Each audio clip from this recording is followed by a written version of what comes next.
Friends, మనము real estate boom టైంలో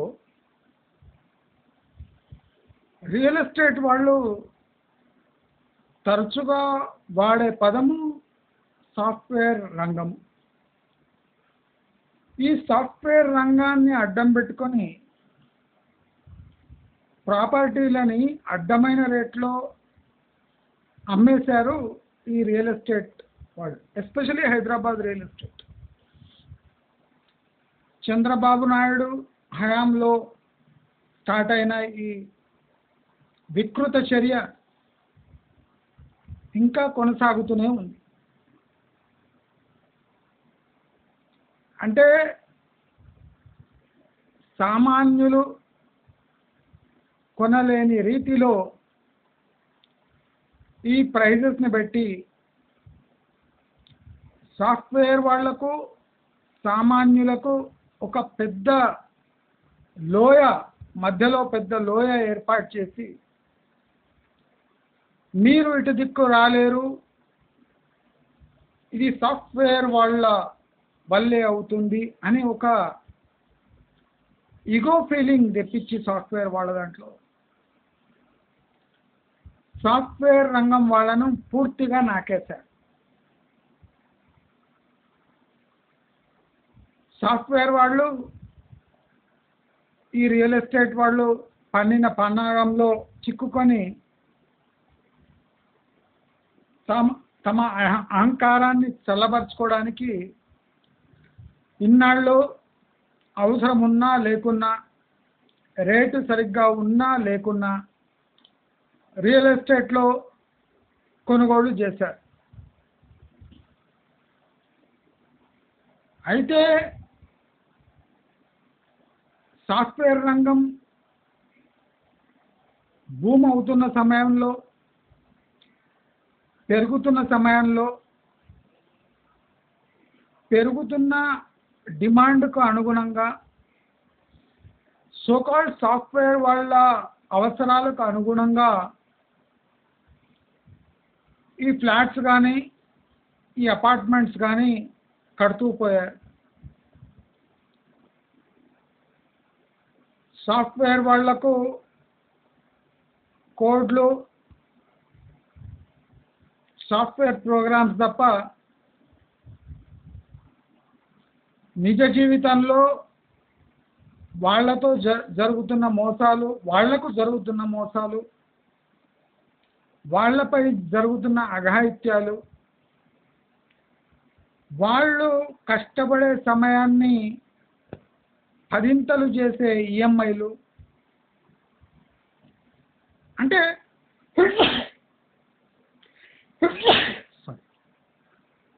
వీటన్నిటినీ సాఫ్ట్వేర్ రంగం వాళ్ళే చేయగలరు అనే ఒక ఫీలింగ్ వాళ్ళ దాంట్లో తెప్పించి వాళ్ళను ఆఫీస్లో గొడ్డు చాకరీ చేయించి దాని ఫలాలను రియల్ ఎస్టేట్ వాళ్ళు ఇన్నేళ్ళు అనుభవించారు. నేను నా ఛానల్ మాధ్యమం ద్వారా ఇవాళటి వరకు 600 పైచిలుకు వీడియోలు కంటిన్యూస్గా చేశాను. దాంట్లో మీ అందరినీ బుజ్జరించాను, హెచ్చరించాను, ప్రోత్సహించాను, విడగొట్టాను, చీత్కరించాను, అవమానించాను. ఎందుకో తెలుసా?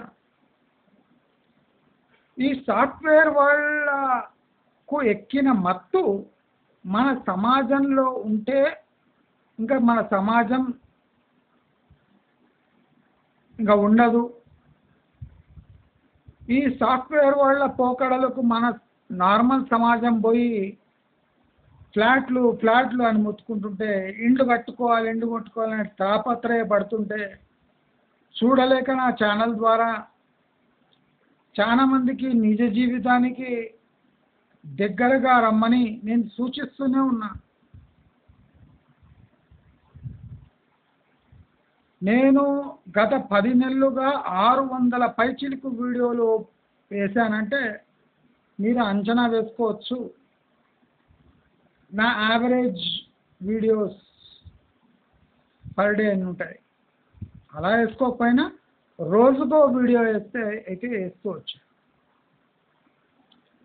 దాని ఫలితమై వాళ్ళ నా దగ్గర 10,400 పైచిలుకు సబ్స్క్రైబర్స్ ఉన్నారు. వాళ్ళు తమ జీవితంలో తీసుకోవాల్సిన ముఖ్యమైన నిర్ణయాలు చాలా మంది నా వీడియోలు చూసి విరమించుకున్నారు. కొంతమంది మధ్యలో ఆపేశారు, కొంతమంది కొన్నాక అలర్ట్ అయిపోయారు, కొంతమంది అమ్ముకున్నారు, కొంతమంది జాగ్రత్త పడ్డారు. అంటే ఓవరాల్ నా మిషన్ ఒక 30% to 40% సక్సెస్ అయినట్టు. నా ఛానల్ రియల్ ఎస్టేట్ వాళ్లకు నచ్చకపోతుండొచ్చు, కానీ ఇండైరెక్ట్గా నేను నా రియల్ ఎస్టేట్ వాళ్ళకు కూడా హెల్ప్ చేసినట్టే. నేను ఈ హై రైజ్ పై చేసే పోరాటం అంటే నార్మల్ బిల్డర్లు నార్మల్ మేస్త్రీలకు ఇండైరెక్ట్గా సహాయం చేసినట్టే. నా పోరాటం వల్ల హై రైజ్లో ఫ్లాట్లు అమ్ముడుపోని పరిస్థితి ఏర్పడ్డది అని నేను చెప్పుకోను, కానీ నా వల్ల కన్సిడరబుల్ అవేర్నెస్ వచ్చి డ్యామేజ్ మాత్రం జరిగింది, ఇది ఖచ్చితం. నేను ఈ రియల్ ఎస్టేట్ ఫేర్స్కి దానికి పోను, కానీ నాకు రెగ్యులర్గా సమాచారం నేను తీసుకుంటూ ఉంటాను. అసలు రియల్ ఎస్టేట్కి సంబంధం లేనటువంటి బ్రాండ్ మంచి మార్గం బ్రాండ్. అంటే ఎవరైనా మంచి మార్గం అంటే ఇది రియల్ ఎస్టేట్ ఛానల్ అనుకోరు, నాకు కూడా అదే కావాలి. అంటే సైలెంట్గా పోయి ఏ పని చేయాలనో ఏ డ్యామేజ్ చేయాలనో అది నా ఛానల్ చేసి నాకు సంతోషంగా ఉంది. లక్షల్లో జనాలు కాకుండా వేలాది మందికి నా ఛానల్ ద్వారా అవేర్నెస్ కలిగింది, ఒక డౌట్ వచ్చింది, ఒక ప్రశ్నించే తత్వం వచ్చింది. ఇది నాకు చాలా సంతోషం. అయితే నాకు ఇంకా సంతోషం కలిగిన విషయం ఏమంటే నేను గత 10 నెలలుగా చేసే ప్రయత్నం ఫలిస్తుంది, అన్నీ కలిసి వస్తున్నాయి. నేను చెప్పింది ప్రతి ఒక్కటి నిజమవుతుంది, either by luck or by chance or by నా డాటా. నేను అన్నీ నా డాటా వల్లనే నేను చెప్పగలుగుతున్నా అని అనుకుంటలేను. నా గెస్ వర్క్ కూడా కొద్దిగా ఉంది, నా సిక్స్త్ సెన్స్, నా అనలైజింగ్ ఎబిలిటీస్ వల్ల నేను మీకు ఈ వీడియోస్ అందజేయగలుగుతున్నా. అయితే మనం ఒక విషయం గమనించాలి, అవునన్నా కాదన్నా ఈ సమయం రియల్ ఎస్టేట్కి గడ్డు కాలం. అంటే రియల్ ఎస్టేట్ కొనాలి అనుకున్న వాళ్లకు స్వర్ణయుగం మొదలైంది అని అర్థం. బిల్డర్స్ చేసిన అరాచకాలకు అక్రమాలకు ఇక తెరబడనుంది అని మనం అనుకోవచ్చు. మనం అనుకుంటే సరిపోదు, మన వంతు ప్రయత్నం మనం చేయవలసిందే.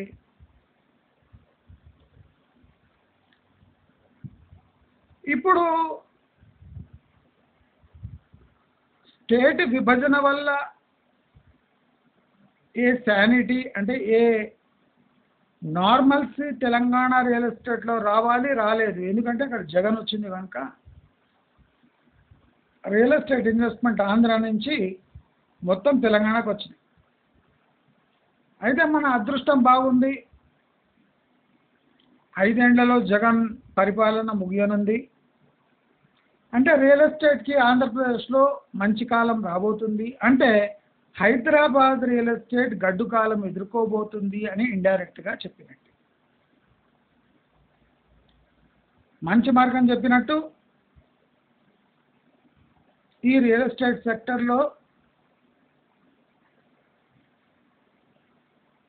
వ్యతిరేక పవనాలు వీస్తున్న రియల్ ఎస్టేట్ వాళ్ళు జంకకుండా ఎందుకుంటున్నారంటే తమ 10% ప్రాజెక్ట్ అమ్మితే తమ డబ్బులు తమకు వచ్చేస్తాయి, మిగతా 90% ప్రాజెక్టు వాళ్ళు 5 ఏళ్లలో అమ్ముకున్నా పర్వాలేదు అనే యాటిట్యూడ్ వల్ల మనకు అహంకారంగా అనిపిస్తుంది తప్ప వాళ్ళ కట్టే దాంట్లో ఏ లాజిక్ లేదు.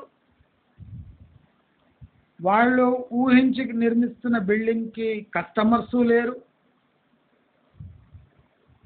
వాళ్ళు పెట్టిన ప్రైజెస్కి లాజిక్ లేదు, అంటే మూడూ లేవు. అయినా వాళ్ళ ఆట సాగుతుంది అంటే వాళ్ళకు వచ్చే మార్జిన్స్ వల్ల 400% ప్రాఫిట్ ఒక్కొక్క ప్రాజెక్ట్. 400%, అంటే 100 పెడితే 400, 500, ఇది వాళ్ళ ప్రాఫిట్ శాతం. అయితే మూలిగే నక్కపై తాటకాయ పడ్డట్టు తరచుగా ఎలక్షన్స్ రావడం, అది తెలంగాణలో కాంగ్రెస్ ప్రభుత్వం రావటం ఈ రియల్ ఎస్టేట్ వెన్నుముక్క ఇరిచేటట్టు చేసింది. ఏ బాదర్బందీ లేకుండా, ఏ రిస్ట్రిక్షన్స్ లేకుండా ఇష్టం వచ్చినట్టు బిల్డింగ్లు కట్టుకోండి అని గత బీఆర్ఎస్ ప్రభుత్వం విచ్చలవిడితనాన్ని బిల్డర్స్ ఉపయోగించుకొని ఏ నిబంధనలు లేని హైరైజ్లు కట్టి జనాలనెత్తిన టోపీ వేసి ఇది కంటిన్యూ చేద్దాము, హనీమూన్ పీరియడ్ ఇంకా 5 ఏళ్ళు సాగుతుంది అనుకున్న సమయంలో బీఆర్ఎస్ అనూహ్యంగా రూరల్ ఏరియాస్లో దెబ్బతిని కాంగ్రెస్ పవర్లోకి వచ్చి, అది కాకుండా మళ్ళీ జనరల్ ఎలక్షన్స్ ఇప్పుడు వచ్చి కాంగ్రెస్ మెత్తబడటం వల్ల ఇది రియల్ ఎస్టేట్ రంగానికి డబుల్ దెబ్బ. అదే కాకుండా అదే టైంలో వరల్డ్ ఎకానమీ వీక్ అయి దాని వడగాల్పులు మనకి ఇప్పుడు హైదరాబాదు, మన ఇండియాకు తాకుతుంది. దానివల్ల సాఫ్ట్వేర్ రంగం మొత్తం కుదేలైపోతుంది. అంటే ఈ కుదేలవ్వటము, ఈ పడిపోవటము కరోనా టైంలో స్టార్ట్ అయింది, కానీ ఎవరు ఊహించలేని పరిణామాలు అప్పుడు జరిగాయి కనుక సర్దుకుంటుందిలే అని ఊహించుకున్న జనాలే ఎక్కువ. నేను అప్పటి నుంచి చెప్తున్నా, ఇప్పుడు కూడా చెప్తున్నా, సాఫ్ట్వేర్లో తీవ్రమైన ఒడిదుడుకులు స్టార్ట్ అయ్యాయి. ఇక వ్యతిరేక పవనాలు సాఫ్ట్వేర్లో వీస్తున్నాయి, వేల సంఖ్యలో ఉద్యోగాలు ఊడుతున్నాయి. కనుక బ్యాంకులు కూడా అలర్ట్ అయిపోయాయి. మీరు చూడండి, ఈ రియల్ ఎస్టేట్ వాళ్ళు సాఫ్ట్వేర్ రంగం ఎదిగేటప్పుడు గట్టిగా అరిచేవారు, మాకు సాఫ్ట్వేర్ ఉద్యోగులు చాలు, ఎవరు అవసరం లేదు, వాళ్లకు మేము అమ్ముకుంటే మాకు కరెక్ట్ టైంలో ఈఎంఐలు కడతారు, వాళ్ళ ఇన్కమ్ హై ఉంది అని బాగా బ్యాండ్ కొట్టేవారు. వాళ్ళ ఈగో కూడా బాగా బూస్ట్ చేసి విపరీతమైన రియల్ ఎస్టేట్, అడ్డగోలు రియల్ ఎస్టేట్ వాళ్ళకి అమ్మటం జరిగింది. కానీ ఇప్పుడు పరిస్థితులు విపరీతంగా ఉన్నాయి, విచిత్రంగా ఉన్నాయి. వాళ్ళ కళ్ళ ముందు సాఫ్ట్వేర్ రంగం కుదేలైపోతుంది, సర్వనాశనం అవుతున్నా తమ రియల్ ఎస్టేట్ ప్రాజెక్ట్స్ ఆగవు, దానికి డిమాండ్ తగ్గదు అన్న మాట ఎంత బూతు మాట మనం అందరం ఇవాళ తెలుసుకోవాలి. సాఫ్ట్వేర్ రంగం పెరిగేటప్పుడు మీ డిమాండ్ పెరిగింది అన్నదానికి ఒక బలమైన లాజిక్ ఉండేది. కానీ ఇప్పుడు ఆ లాజిక్ కనుమరుగైన మా రంగానికి ఏ ఎఫెక్ట్ కాదు అనడము మీ సిగ్గుమాలితనానికి, మీ బికారి యాటిట్యూడ్కి, మీ దగుల్బాజీ తనానికి పరాకాష్ట. మీరు సిగ్గులేని ముడా కొడుకులు. ఎందుకు అంటున్నా అంటే, ఈ సిగ్గులేని ముండా కొడుకులు ఎందుకు అంటున్నా అంటే బాగా ఆలోచన అంటున్నా. జనాలు కష్టపడి పోగేసిన సొమ్ముపై మీ రాంగ్ ఇన్ఫర్మేషన్ని అంటే పనికి మాలిన ప్రచారాన్ని అడ్డం పెట్టుకొని వాళ్లకు ఇల్లు అంటించడం మహానేరం. ఈ ముండాకొడుకులు అనే వర్డ్ కన్నా ఇంకేమన్నా బూతుండుంటే అవి కూడా వాడేవాడిని, కానీ దాంతోనే సరిపెట్టుకుంటున్నాను. ఇది మీకు హెచ్చరిక లాంటిది. మీరు పెట్టాలి అనుకుంటున్న ఫ్యాక్ట్స్ నేను తప్పకుండా ముందర పెడతాను. మీరు అంటే అంచనాకు మించిన హైప్ క్రియేట్ చేసినా దాన్ని నేలమట్టం చేస్తా. మీరు అసలు భూమికి అందని ధరలు మీ రియల్ ఎస్టేట్కి పెట్టినా దాన్ని కరెక్ట్ ధర క్యాల్కులేషన్స్ నా ఛానల్ ద్వారా తెలియజేస్తాను. అంటే మీకు ఛాలెంజ్ లేదు అనుకున్న టైంలో నా ఛానల్ ఒక ఛాలెంజ్గా ఒక చిన్న నక్షత్రంలా మిడిమిడిలాడుతుంది. అది ఒకరోజు సూర్యుడిలా వెలిగి దాని హీట్ వల్ల మీరు ఎఫెక్ట్ అవుతారని నా ఆకాంక్ష, ఆశ. వేల సంఖ్యలో రియల్ ఎస్టేట్ ఏజెంట్లు ఉంటే, వందల సంఖ్యలో రిలేటర్లు ఉంటే, లక్షల సంఖ్యలో ఇండ్లు లేని మధ్యతరగతి వాళ్ళు కొట్టుమిట్టాడుతారు.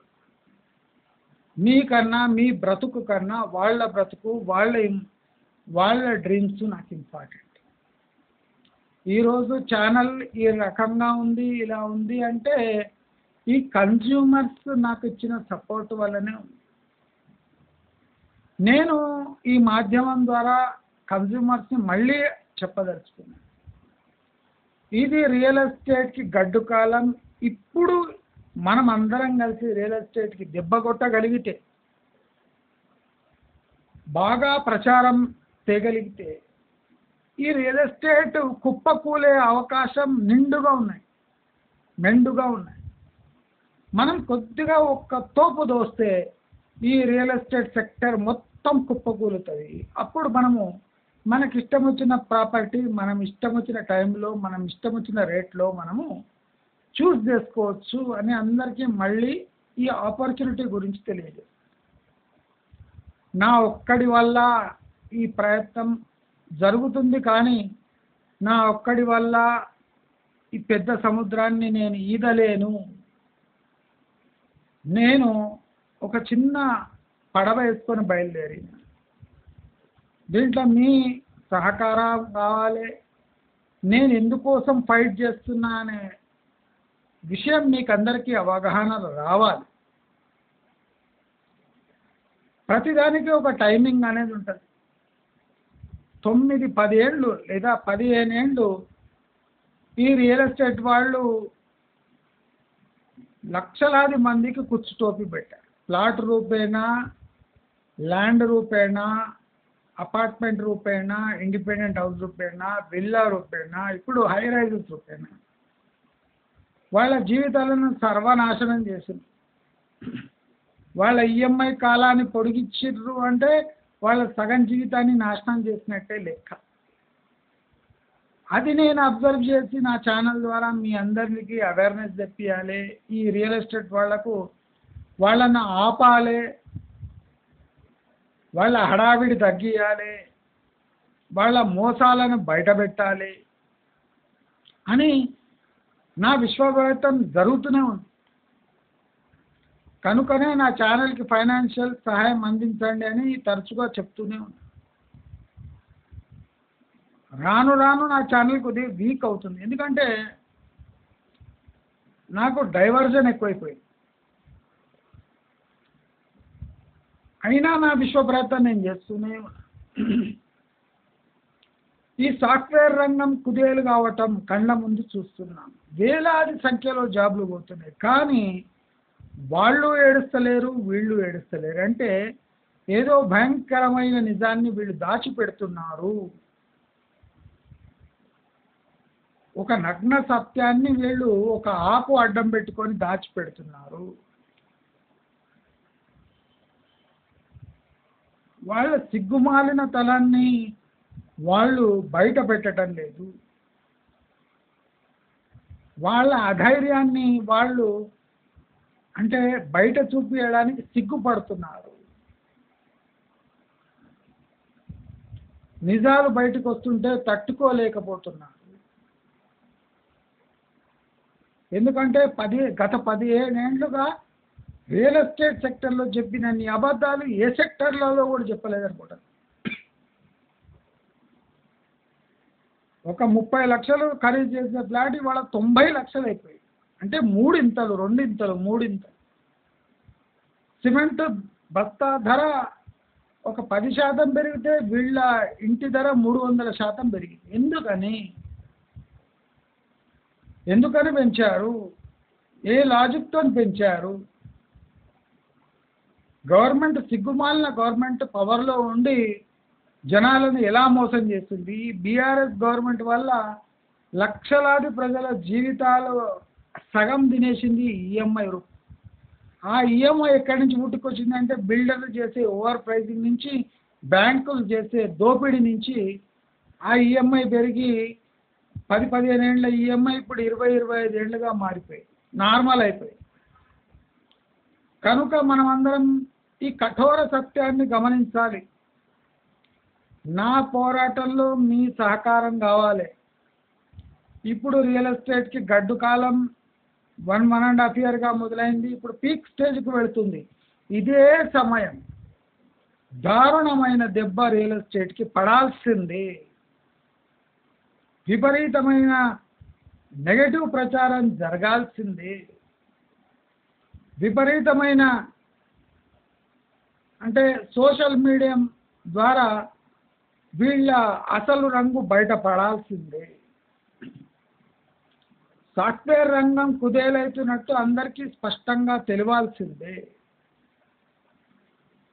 కనుక ఇది కన్జ్యూమర్స్కి, బయ్యర్స్కి గోల్డెన్ టైమ్గా రాబోయే రోజులు మారబోతున్నాయి. దానికి మీ అందరి సహకారం కావాలి.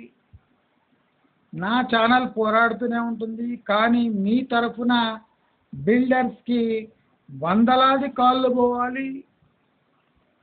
తక్కువ రేట్లు ఇస్తున్నారట కదండి, రియల్ ఎస్టేట్ పడిపోతుందట కదండి, డిమాండ్ 80% పడిందట కదండి, సాఫ్ట్వేర్ కుదేలైందట కదండి అని చెప్తూ వాళ్ళ ఇట్లా కల్లిబొల్లి మాటలతో రియల్ ఎస్టేట్ మనల్ని అంటగట్టారు. మనం కూడా ఇన్ఫర్మేషన్ని అడ్డం పెట్టుకొని వాళ్ళను ఒక డిప్రెషన్కి నెట్టడం మనకు చాలా ఇంపార్టెంట్. వాళ్ళు డిప్రెషన్లో పోయినప్పుడు మనకు అందుబాటులో ఉన్న డీల్స్ మనం గట్టిగా నెగోషియేట్ చేసి కొట్టేయవలసిన అవసరం ఎంతగానో ఏర్పడుతుంది. మనమందరం చేతులు కలుపుదాం. నేను మేస్త్రి సమాజము, చిన్న బిల్డర్లను కూడా అడుగుతున్నా, నా ఛానల్ని హెల్ప్ చేయండి, నా ఛానల్కి హెల్ప్ చేయండి. దానివల్ల ఇండైరెక్ట్గా మీకు కూడా హెల్ప్ అవుతుంది. అది కూడా కన్స్యూమర్స్ కూడా మంచి ప్రాపర్టీస్ మీ ద్వారానే ఇవ్వండి. అందరూ కలిసికట్టుగా ఈ హైరైజెస్పై పోరాడదాం. వీళ్ళ ప్రాజెక్ట్ని సర్వనాశనం చేద్దాం.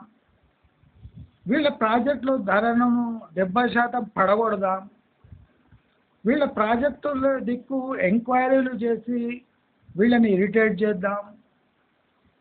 ఎంక్వైరీలు చేసేది కాకుండా టోటల్ ఇండస్ట్రీ పడిపోతున్నట్టు గట్టిగా ప్రచారం మనమే చేద్దాం.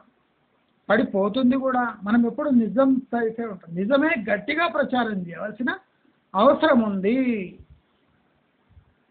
సాఫ్ట్వేర్ రంగం కుదేలవుతుందని గట్టిగా ప్రచారం చేయాలి. ఆంధ్రప్రదేశ్ డెవలప్ అవుతుందంటే హైదరాబాద్ పడిపోతుందని గట్టిగా ప్రచారం చేయాలి. ఫార్మాసిటీ లాంటి ఫేక్ ప్రాజెక్ట్స్ ఇంకా రాబోతున్నాయని గట్టిగా ప్రచారం చేయాలి. నిమ్స్ ఇంకో 10-15 ఏళ్ళు పడుతుందని గట్టిగా ప్రచారం చేయండి. ముంబై హైవే ఒకటే మనకు దిక్కు అని నెగటివ్ ప్రచారం చేయండి. ముంబై హైవే ఒకటే మన హైదరాబాదుగా. వరంగల్ హైవే చాలా, నాగ్పూర్ హైవే, విచిత్రమైన హైవేలు చాలా ఉన్నాయి. Srisailam highway, Bengaluru highway, Vijayawada highway, ఇలా అనేక హైవేలు ఉన్నాయి. ప్రభుత్వంపై ఒత్తిడి తేండి. హైదరాబాద్ నలుదిశలా ఈ ఐటీ సెక్టర్ని విస్తరించండి అని ఒత్తిడి తేండి. అప్పుడే మన యజ్ఞంలో మనం సక్సెస్ఫుల్ అవుతాం. ఈ దారుణమైన పరిస్థితులు రియల్ ఎస్టేట్ ఎదుర్కొంటుంది. సేల్స్ 80 నుంచి 90% పడిపోయాయి. ఇదే మంచి టైం. మనమందరం కలిసి పిడిగుద్దులు గుద్దితే, ఇప్పుడు మెట్రో రైలు కూడా ఫెయిల్ అయింది. కాంగ్రెస్ ప్రభుత్వం పరిపాలన అలాగే ఉంది. ఇంకా బీఆర్ఎస్ రాబోదు, బీజేపీ వచ్చే ఆస్కారం లేదు. కనుక ఇలాంటి డోలాయమాన స్థితిలో ఉన్నప్పుడే మనం మన పిడిగుద్దులు గుద్ది ఈ టోటల్ రియల్ ఎస్టేట్ని కుప్పకూలేలాగా చేస్తే లక్షలాది ప్రజలకు ఒక మంచి వరంగా మారి మనకు కొనుక్కునే ఆపర్చునిటీస్ వస్తాయి అని తెలియజేస్తూ, నా ఛానల్కి మీరు తగిన సపోర్ట్ చేయండి. నా అకౌంట్ నంబర్ కిందకి ఇస్తాను, మీకు ఎంతైతే అంత సహాయం చేయండి అని మళ్ళీ కోరుతూ, నేను ప్రతి క్షణం మీకోసం పోరాడుతూనే ఉంటాను. 10,400 పైచిలకు సబ్స్క్రైబర్స్కి నేను గట్టి హామీ ఇవ్వదలుచుకున్నా. ప్రతి క్షణం మీకు అండగా ఉండి, మీకు కావలసిన ఇన్ఫర్మేషన్ నా ఛానల్ ద్వారా ఇచ్చి మీరందరినీ సురక్షితంగా ఉంచే బాధ్యత నాదే అని తెలియజేస్తూ నమస్కారం.